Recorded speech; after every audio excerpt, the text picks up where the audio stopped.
Assalamualaikum. Halo sahabat semua. Masalah polemik Pilpres belum usai, kali ini saya akan memberikan narasi yang berasal dari sastrawan politik Indonesia Ahmad Hosinuddin karena menurut saya analisa dari Mas Ahmad ini paling tajam, dibanding dengan analisa dari pakar politik yang lain saat ini terkait Pilpres 2024. Langsung saja kita uraikan tulisan dari Mas Ahmad menjadi sebuah video dan suara, semoga bisa menambah wawasan sahabat semua. Oleh Ahmad Hosinuddin, sastrawan politik Indonesia. Paslon 01 dan 03, sudah ancang-ancang akan membawa kecurangan Pilpres 2024 ke Mahkamah Konstitusi, MK. Tim hukum Paslon Ganjar Mahfud, bahkan mengungkap akan menghadirkan saksi Kapolda yang akan digunakan untuk membuktikan adanya kecurangan dalam penyelenggaraan pemilu 2024. Paslon Anies Cak Imin, juga sudah menyiapkan materi gugatan ke MK. Sejumlah tim yang disiapkan, termasuk tim Amin yang mengaku optimis bisa menang, karena mereka lebih siap dan buktinya lebih lengkap ketimbang perkara ke MK pada Pilpres 2019 lalu. Padahal, ada hal yang dilupakan dan paling substansial. Bahwa, pemilu adalah agenda politik, kecurangan pemilu adalah kecurangan politik, hukum adalah produk politik, hukum ada di bawah kendali otoritas politik. Karena itu, membawa perkara ke MK jika tujuannya untuk menang sengketa Pilpres, maka itu sama saja ingin meraih bulan tanpa sayap. Atau ibarat ingin memasukkan unta ke lubang jarum. MK adalah lembaga hukum di bawah kendali otoritas politik. Seluruh hakim MK ditetapkan jabatannya melalui Kepres. Hakim MK tidak mampu melampaui kewenangan otoritas politik yang menjadikan mereka menjabat di MK. Karena itu, proses menggugat ke MK hanya akan menjadi sarana deklarasi kekalahan sekaligus melegitimasi kecurangan. Saat mendaftarkan perkara ke MK, itu berarti pihak penggugat mengaku kalah setelah pengumuman penetapan hasil pemilu oleh MK. Jadi yang dipersoalkan bukan proses pemilu, tetapi hasil pemilu. Andaikan suaranya menang, maka pasti paslon tidak akan menggugat. Itu artinya, yang menggugat ke MK adalah paslon yang kalah setelah diumumkan secara resmi oleh KPU.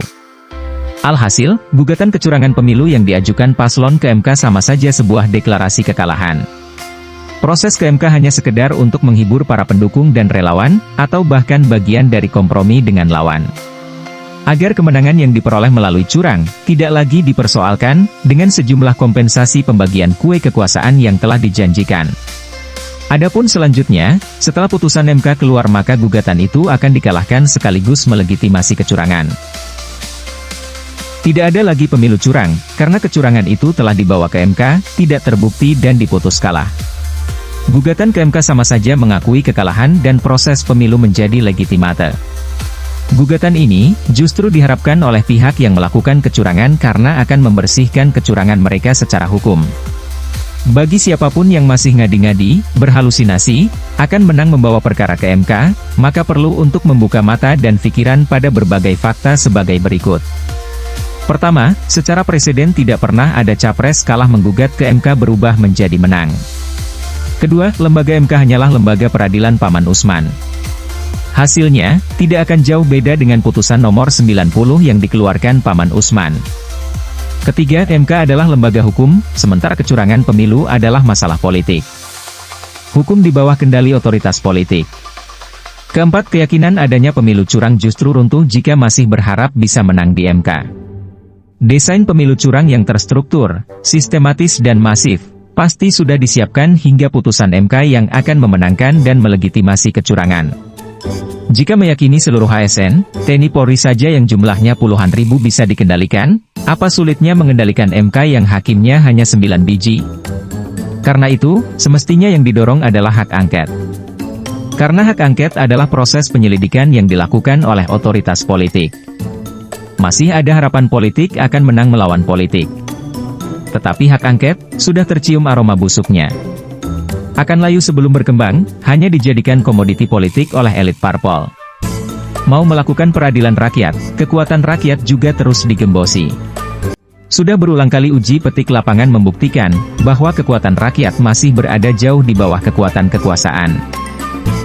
Demikian analisa dari Mas Ahmad. Jangan lupa untuk dulur yang baru melihat video ini tekan tombol subscribe.